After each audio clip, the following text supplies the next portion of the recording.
So if you were a citizen of Panem, what district would you want to live in and why? And you are allowed to say the capital.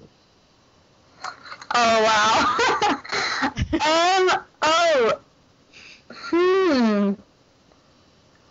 Oh, that's hard. It is. I don't think I would say, if I'm being honest, District 12, because it's quite poor and miserable. Although, the Hob seems quite fun sometimes. I don't think I could say District 2 because I'm not very sporty. I don't think I'd fare very well there. And for the same reason, I think District 4 wouldn't... I do like the sea, but I'm not the best swimmer. That's okay. I mean, you could do some work on land. Yeah, just follow Finnick around. Yeah. Maybe District 1, because they have the luxury items. I don't know. It's a difficult question. Adam, I don't know if you and I have ever really discussed this, have we? What district would you most want to live in? I mean, I feel like this makes me sound like a traitor, but the capital, because life is much better there. And as we've seen, and you discussed, not everyone in the capital is all bad.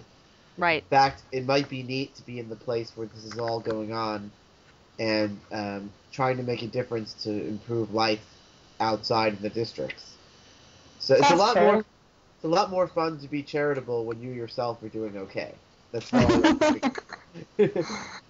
Yeah, I mean, if you were in the capital, you would actually be in a position. Well, I don't know though. I mean, I don't know. Any answer would be a pretty difficult life. I'd like to be Cinna.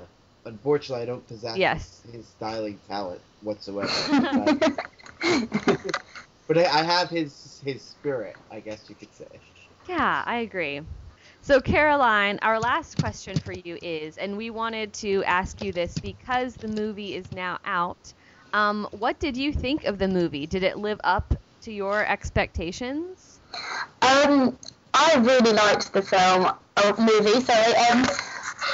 I thought it was really close to the book, and I really liked the way that they did the settings.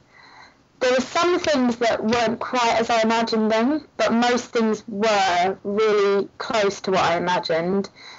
I really liked the way they did the capital, and I thought all of the actors were brilliant, and the way they presented the characters was really how I imagined it.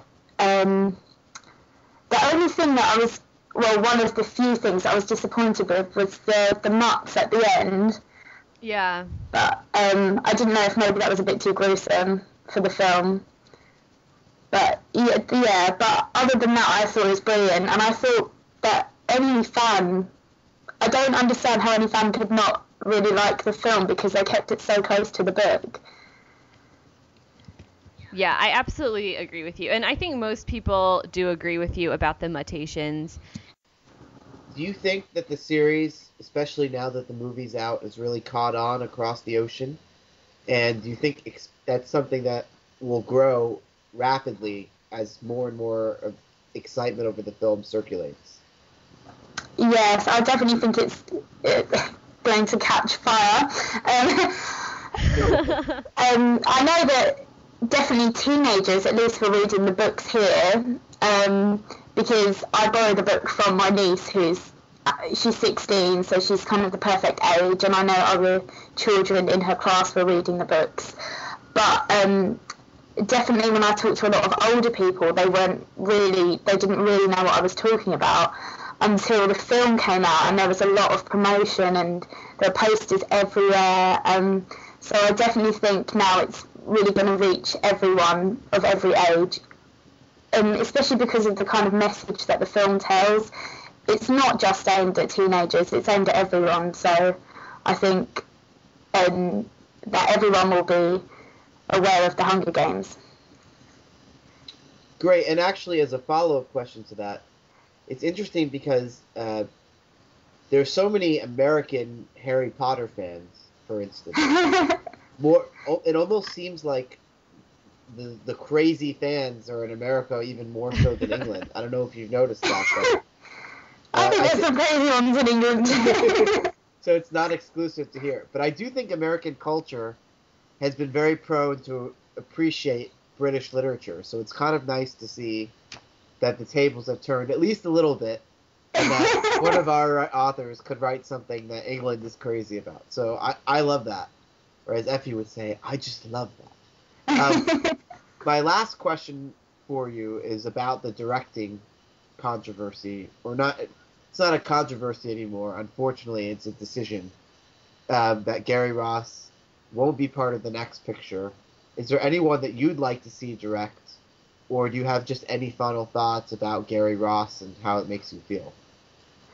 I don't really probably know enough about directors to suggest someone who would be good, but I was really shocked when I found out that Gary Ross wasn't going to do Catching Fire, because he seemed so passionate about the first film, and it definitely came across that a lot of the detail from the film came from him, and he helped pick the cast, and he was so involved with everything that it was a real shock that he wasn't going to do the next one, and kind of disappointing, because it would be nice to know that it's definitely going to be at the same high standard with him there.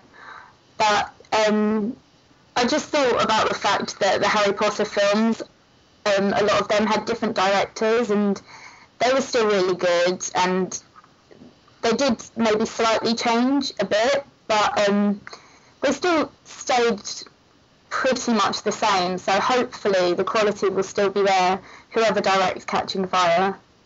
Thank you so much for the great guide. I'm sure people will really enjoy this, and it'll be read much more now that the series is taking off. And people are going to need something to fill their time in the next 20 months, or maybe longer, who knows, assuming the release date stays the same, 20 months.